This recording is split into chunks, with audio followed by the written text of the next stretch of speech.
Let's talk about the controversy surrounding the construction of this Islamic cultural center near Ground Zero. Last night on CNN, the man behind that proposal, Imam Faisal Abdul Rauf, said that had he realized how much controversy this was going to cause, he never would have decided to build it there. But at this point, he has a responsibility. Listen to what he told CNN. If we moved from that location, the story will be that the radicals have taken over the discourse.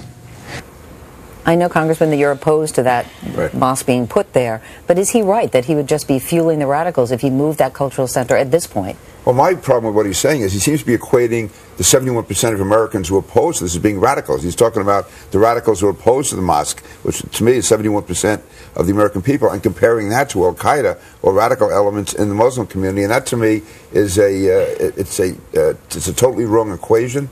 And it's just, to me, that is, he's almost just, to me, it's like a threat to the United States. What he's saying is that if this mosque is not approved, that the radical elements of the Muslim world are going to be against us. I don't think we have to prove ourselves to anyone. I mean, Muslims in this country, as well as Catholics and Jews and Protestants, are treated better here than anywhere else in the world. And I would say Muslims probably have more freedom in this country than any of their own countries. Mr. Rana? Yeah, the issue with the public sentiment is that when in issues related to bigotry, unfortunately, our history has shown that sometimes we're on the wrong side. For example, we interned Japanese during World War II.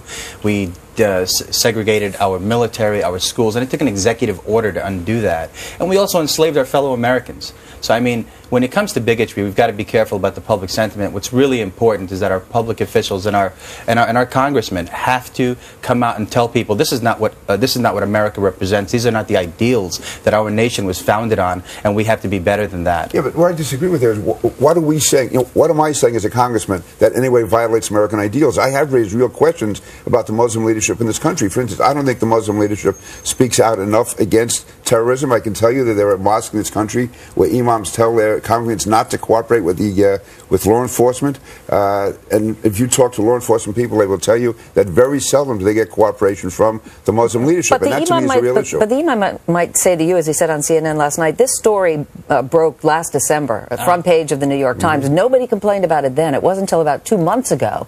He thinks that it's politicians who've grabbed onto it for political reasons. Even the mayor himself said, come November 3rd, this won't be an issue anymore. It is the midterm elections, and people like Newt Gingrich who've equated Islam to, you know, Nazism. I mean, we need to condemn people like that and say these sentiments are absolutely wrong. And if you don't think that people are listening to Newt Gingrich or Sarah Palin or Rick Lazio, who hasn't talked about anything else, and he's running for the governorship of New York State, you know, except for the mosque.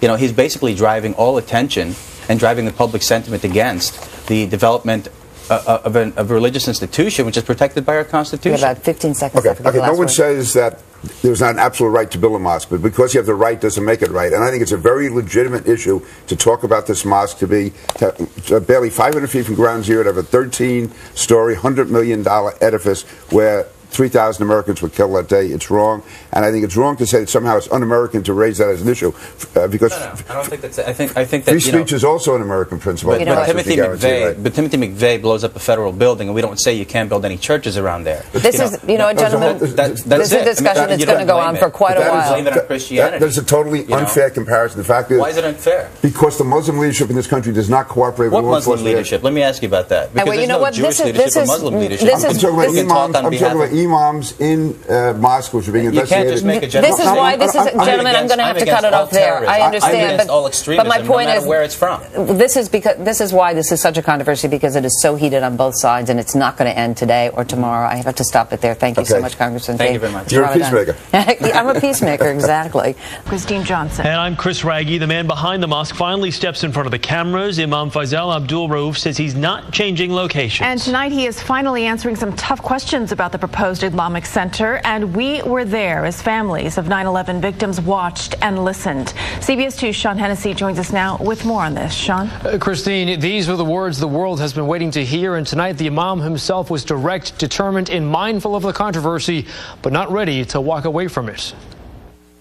I understand the sensitivity of the people I really do. Imam Faisal Abdul Rauf explaining on CNN tonight that he really can't back down from the anger and angst over the controversial mosque just 2 blocks from Ground Zero. If we do move, it will strengthen the argument of the radicals to recruit, their ability to recruit, and their increasing aggression and violence against our country. The spiritual leader says the location has been known since last year, but has only become controversial because of politics. And given the controversy, had I known this would happen, we certainly would never have done this. Watching the imam were 2 9/11 loved ones touched by the same tragedy, but who have very different takes on the appropriateness of the mosque. This genie is out of the bottle. Charles Wolfe lost his wife and was never able to bury any parts of her body. Still, with a mosque already near Ground Zero, he supports the new mosque location and what the imam spoke about tonight. I believe we have overstepped our bounds.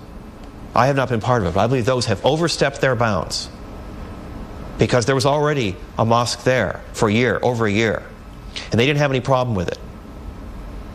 Someone decided to create a problem with this. On Long Island, Rosemary Kane watched with frustration. She lost her firefighting son, George, and never heard an answer to the question she needed. I don't understand why they can't just rethink their location. If he wants to build bridges, let him start right there. During the interview, the imam admitted there was a slight chance the site might be moved. Nothing is off the table. This is one that the 9/11 families that feel this way are going to have to set aside and understand that there is a big difference between the different ends of Islam. The imam says he wants to continue the conversation with families of 9/11 victims, saying if the mosque moves, so does the chance for healing. Chris? The project will continue as planned. The man at the center of the heated debate over building a mosque and community center near Ground Zero finally breaks his silence. Imam Faisal Abdul Rauf is laying down his argument and making promises. In fact, this has been... When I interviewed him in May, Imam Faisal Abdul Rauf was adamant the so-called Ground Zero mosque was about healing, not division. To bring about a new discourse in the relationship between the United States, New York City, and the Muslim world. And in today's New York Times, he reiterated that claim, saying if they back down now and build the center somewhere else, the enemies of freedom and America's principles will win. We cede the discourse, he wrote, and essentially our future to radicals on both sides. It's interesting to note that nowhere in his editorial did the imam use the word mosque. Instead, he insisted that this was going to be a community center, complete with a swimming pool, a children's play area, and places for worship for people of all faiths. He adds the center will also include a multi-faith memorial dedicated to victims of the September 11th attacks. Not here! But for those who oppose the project, that's just not enough. I'm outraged by his article. I think he's a wolf in sheep's clothing. I found the imam's op-ed to be very arrogant. Basically, he said he's going to build here no matter what. To try to counter the emotional issue this has become, rife with suspicion, the imam even offered to fully disclose the sources of funding for the project. Is there anything that they can say to assure the public that there's nothing nefarious behind this? I think they've said all that is necessary. I think that there's some people in the public who are never going to believe anything. To be fair, many of those who object to the project say they're not anti-Muslim. They just think the Cordoba initiative is being insensitive to what happened here 9 years ago this weekend. The recent polls show most people are against building the Mosque and Cultural Center at its present location. The emotional issue is sparking something new this September 11th, more protests instead of just memorial ceremonies. In other developments, a new push to give 9/11 heroes the health care they need 9 years later. Now, the bill was killed in an ugly partisan battle on Capitol Hill over the summer, but it is about to make a big comeback. And as Fox 5's Linda Schmidt explains, it's news now that more than 20,000 first responders have been waiting for. Well, we are just 3 days away from the 9th anniversary of 9/11, and first responders and others who got sick from working down here at Ground Zero, they are still fighting for health coverage. Now, the bill that failed for them back in July is coming up for another vote later this month. You just need a majority vote, 218 votes to pass it, and we have those votes. And Congresswoman Carolyn Maloney says the bill to provide health coverage to those sickened at Ground Zero will come up for another vote the week of September 20th. Now, the House failed back in July to pass the James Zadroga Health Act, and that sparked passionate debate between Democratic Congressman Anthony Weiner and Republican Peter King, both of New York. You vote in favor of something if you believe it's the right thing.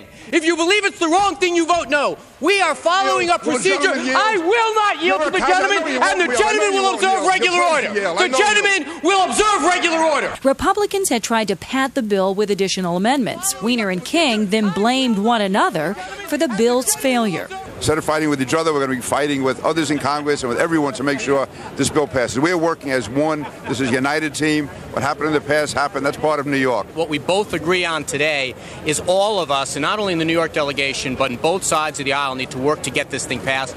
We're absolutely committed to getting that done. And many of those who got sick from breathing the toxic dust are praying that the government doesn't abandon them. We demand our bill after 9 years. It's hard to digest. Despicable. It really is. It just shows the politics that's in Congress. So what happens now? Well, the first responders and others who got sick down here at Ground Zero, they will be traveling to Washington, D.C. next Wednesday, and they plan to rally on the White House lawn. In Lower Manhattan, I'm Linda Schmidt, Fox 5 News. Other news now, do you consider yourself to be middle class? The president hit the road today talking about taxes and defending a plan that will mean a smaller paycheck for people who aren't exactly rich. CBS 2 political reporter Marcia Kramer explains how that plan could hit the tri-state area very hard. With the November elections approaching and fear of possible Democratic losses, President Obama gave an impassioned speech today about providing permanent tax cuts for the middle class. We should not hold middle-class tax cuts hostage any longer. The president wants low and middle-class families to keep the so-called Bush tax cuts, but he wants taxes to go up for individuals making more than $200,000 and two-earner married couples making more than $250,000. But the plan will dramatically affect people living in the metropolitan area where wages are higher because the cost of living is higher.